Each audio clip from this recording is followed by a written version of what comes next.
Luni dimineață, o zi frumoasă cu soare. Începem săptămâna 7 din pregătirea pentru Maratonul București. Ca în orice luni dimineață, este o alergare scurtă de recuperare. Și am insistat să facem și acest video, în primul rând ca să deschidem săptămâna, dar în mare parte pentru a intra și în subiectul ce mâncăm înainte de alergare. Bineînțeles, înainte de alergare putem să mâncăm sau putem să nu mâncăm.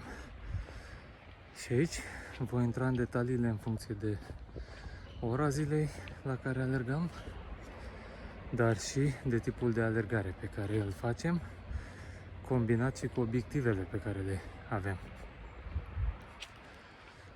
La ora actuală, obiectivul meu este de a termina Maratonul București din octombrie la sub 3 ore. Asta înseamnă anduranță de 3 ore în regim de viteză mare și foarte mare pentru un sportiv amator. Pentru un sportiv profesionist, probabil viteza este de jogging sau de recuperare.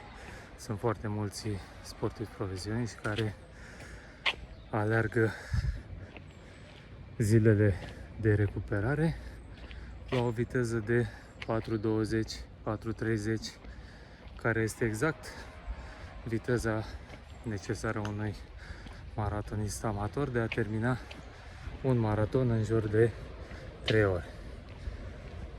Pentru mine personal, viteza de recuperare este undeva la 5.20. Exact asta am făcut și azi, 6 km 75 la 5.27. Întotdeauna media este puțin mai mare pentru că avem 1 km 2 la început în care ne încălzim și alergăm puțin mai încet, la fel și la final, pentru a lăsa pulsul la minim, adică sub 125, sub 130, este necesar să lăsăm viteza un pic mai încet. Revenim la porțiunea de timp. Când facem antrenamentele. Eu personal le fac pe toate, dacă nu marea majoritate, la prima oră de dimineață. Evident, pot exista și zile cu dublu antrenament. Asta înseamnă un antrenament de dimineață și unul de seară. Întotdeauna când le am pe cele cu dublu antrenament, am antrenamentul de viteză sau antrenamentul greu dimineață, iar undeva după masă, pentru că nu le împing foarte târziu seara, am antrenament de recuperare. Sau, și o să ajungem acolo la un moment dat, dar pentru pregătirea mea curentă nu există în listă pentru moment, și antrenamentele de double threshold, unde ai un antrenamentare de dimineață și un antrenamentare seara. Bineînțeles, sub diferite forme în care nu o să intrăm la momentul actual. Revenind la timpul zilei, pentru cei care se antrenează dimineața, la fel ca și mine,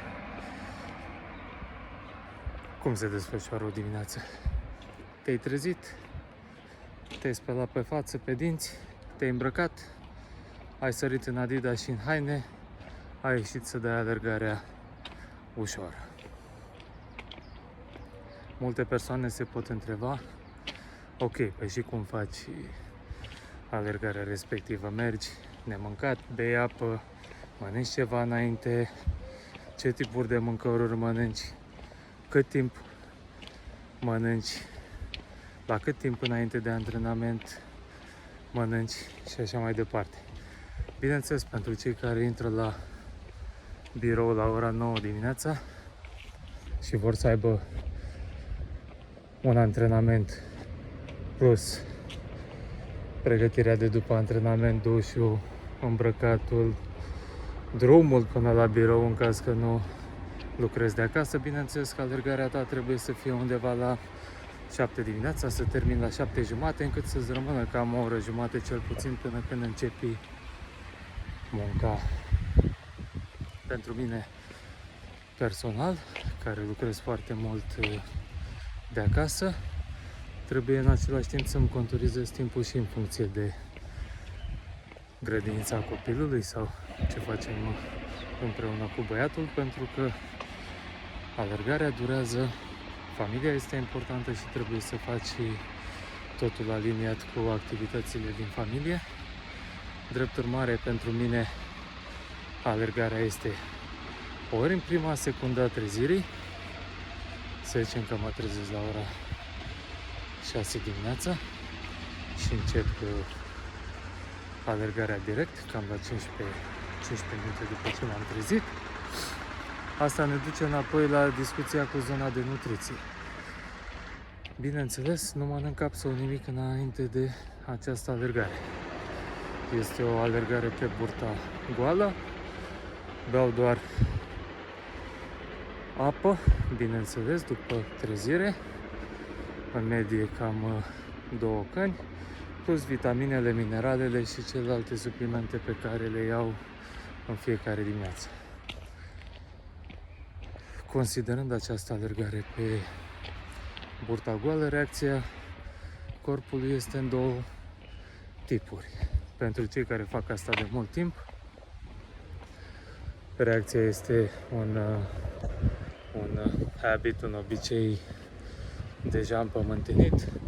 Nu am absolut nicio problemă să fac antrenamente pe burta goală, iar obiceiul implementat este de a ține corpul cât mai mult în zona de consum de grăsime și a limita cât mai mult consumul de carbohidrați.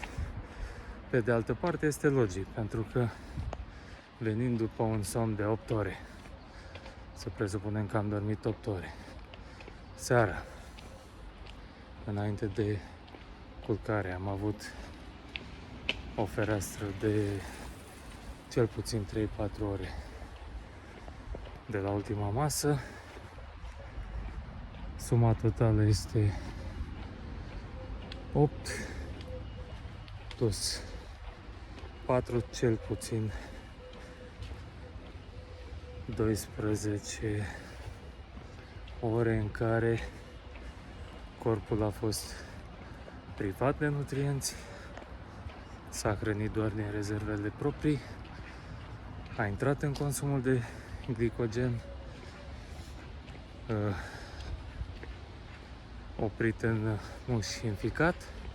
Drept urmare, la prima oră de dimineață am început deja de la un procent de carbohidrați totali valabil pentru folosire mult scăzut.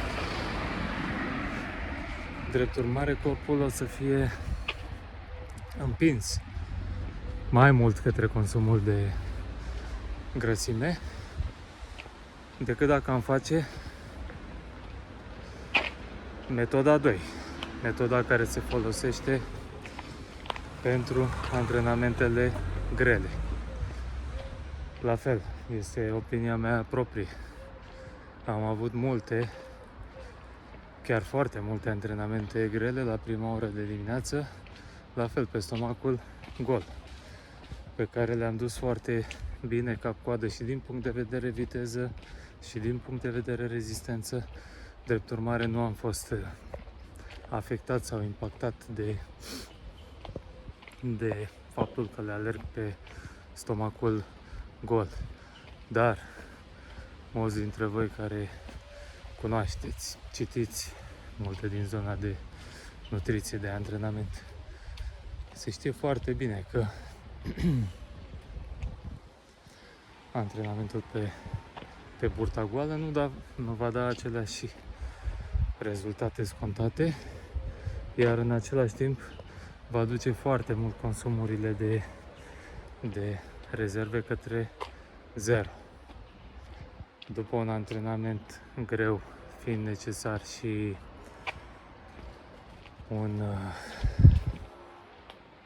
o reumplere a stocului, să-l numim așa, suntem împinși de către corp să mâncăm foarte mulți carbohidrați, ceea ce, bineînțeles, va duce către îngrășare, pentru că nu o să știm exact, dacă nu avem calculele făcute, cât trebuie să mâncăm exact pentru a ne reumple rezervele și astfel rezultatul final va duce către adaosul de țesut adipos, exact obiectivul pe care nu îl avem în listă. Drept urmare, revenind la alergarea ușoară, toate alergările ușoarele pe care le fac, dacă se poate dimineața, le fac pe burta goală, apoi revin acasă și reumplu rezervele de glicogen, dar, după cum spuneam și zilele trecute, toate mesele trebuie să aibă conținut procentual din fiecare macronutrient. Deci nu mâncăm pur și simplu doar carbohidrați pentru a umple rezervele, ci mâncăm și grăsimi, mâncăm și proteine. De asta mesele trebuie să fie foarte bine gândite pentru a ajunge la un nivel constant de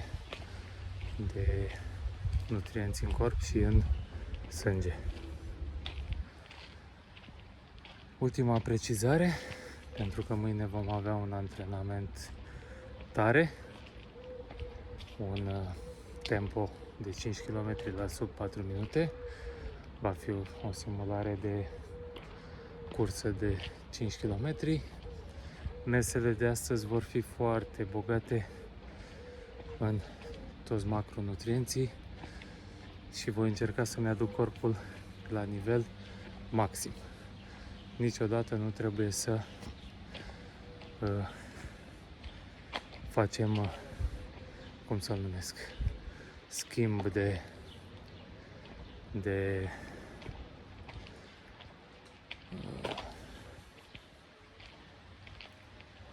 mâncare cu riscul de a rezulta în antrenamente viitoare proaste. Și ca să explic asta, a schimba o mare parte din necesarul de carbohidrați cu grăsimi sau cu proteine pentru a evita îngrășarea, cu riscul de a nu avea rezervele pline de glicogen. În general, rezervele de glicogen se pot reface într-o singură zi, cu mesele corecte și cu mâncarea corectă. Dacă în dimineața asta am avut antrenament tare, mănânc corect tot restul zilei și mă odinesc corect până mâine, rezervele de glicogen vor fi pline. De ce nu putem să facem antrenamente tari în fiecare zi? Pentru că rupturile musculare, tot masacrul pe care l-am trimis asupra corpului, încheturilor, mușchilor în timpul antrenamentului tare, necesită un consum sporit de proteine pentru reconstrucția lor. De multe ori, problema principală, chiar și pentru alergători, este lipsa aportului de proteine. Mâncăm foarte mulți carbohidrați pentru că, bineînțeles, corpul o cere.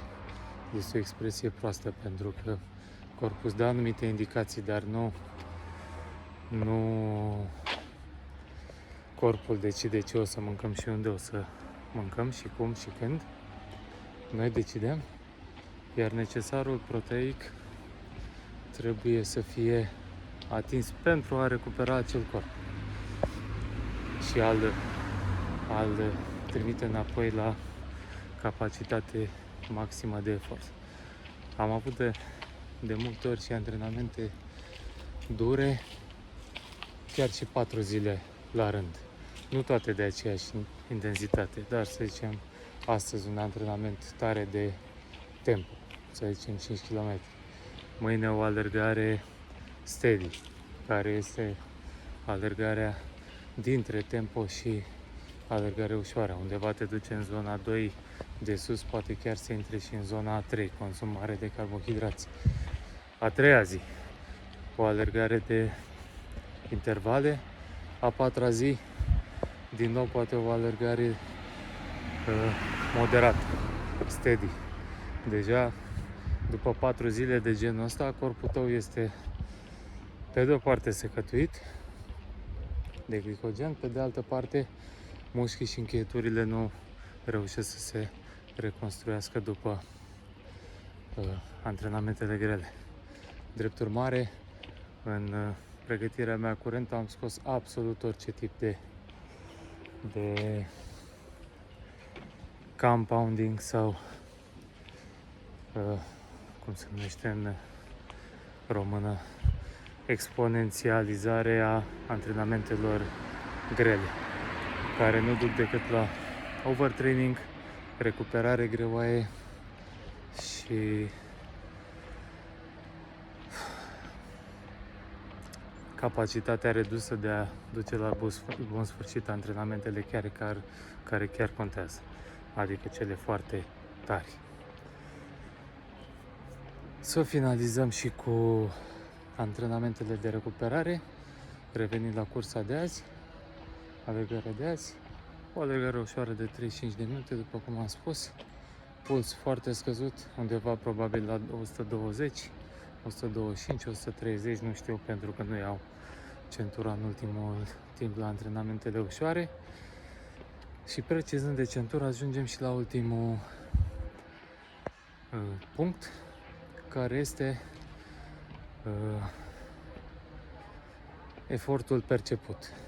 Orice alergător sau sportiv poate la început nu știe exact cum va reacționa corpul lui în decursul săptămânilor și săptămânilor de antrenament.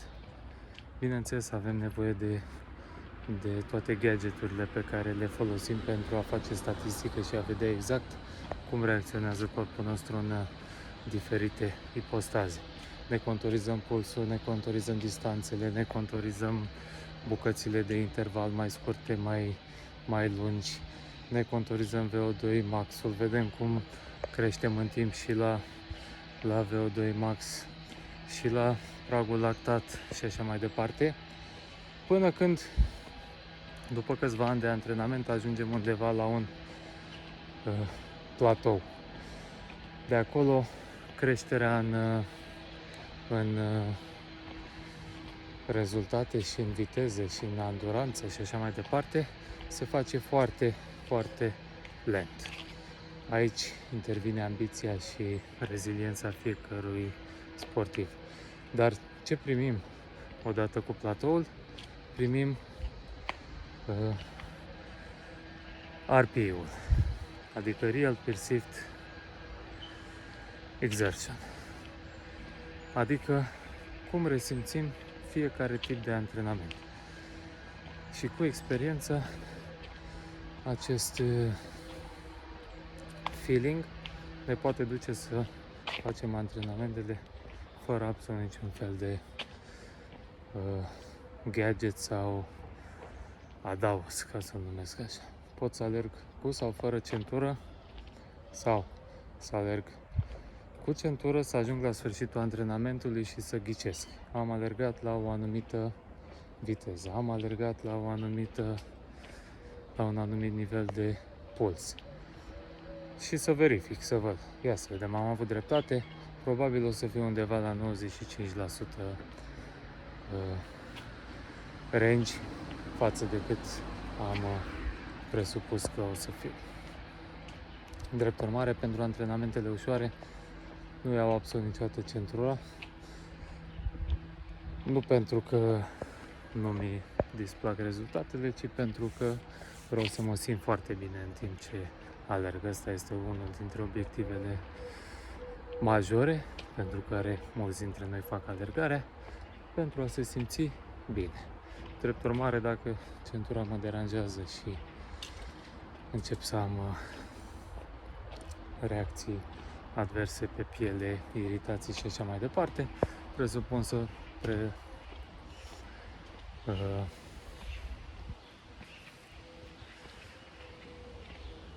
îmi propun să iau centura doar la antrenamentele grele, unde chiar am nevoie de ajutor din partea ei ca să mă mențin între anumite limite.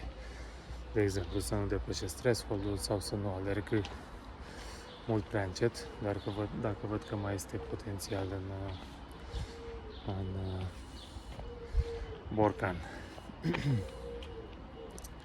Ultimul punct, masa dinainte de antrenamentele grele de seară. Întotdeauna mănânc undeva la 3 ore înainte de antrenament.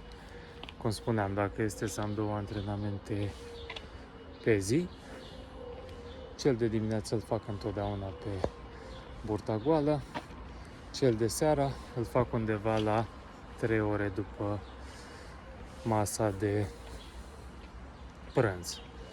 Pentru că de obicei micul dejun este un smoothie de fructe cu ovăz, cu migdale, cu nuci, cu nutrienți de pe toată plaja, carbohidrați lenți, carbohidrați rapizi, grăsimi, proteină din laptele respectiv și așa mai departe. Micul dejun îl iau undeva la 2 ore după acest smoothie. Deci să zicem că smoothie-ul l-am luat undeva la ora 8, 8 jumate, 9. Micul dejun îl iau undeva la ora 10, 11. Iar prânzul undeva la ora 2. Care îmi dă cel puțin 3 ore de fereastră pentru digestie, pentru recuperare musculară, pentru recuperare fizică de toate felurile, încât undeva la ora 6, după terminarea programului, să pot să ies la o alergare rapidă sau la o alergare de viteză, depinde ce target este pentru ziua respectivă. De multe ori fac schimb de antrenamente și pun alergarea ușoară seara, doar pentru recuperare și relaxare, și alergarea de viteză de dimineață. În cazul în care am făcut schimbul, încerc cumva să mă trezesc cu cel puțin 2 ore înainte de antrenamentul greu, pentru a mânca ceva rapid și a da drumul la energie în corp.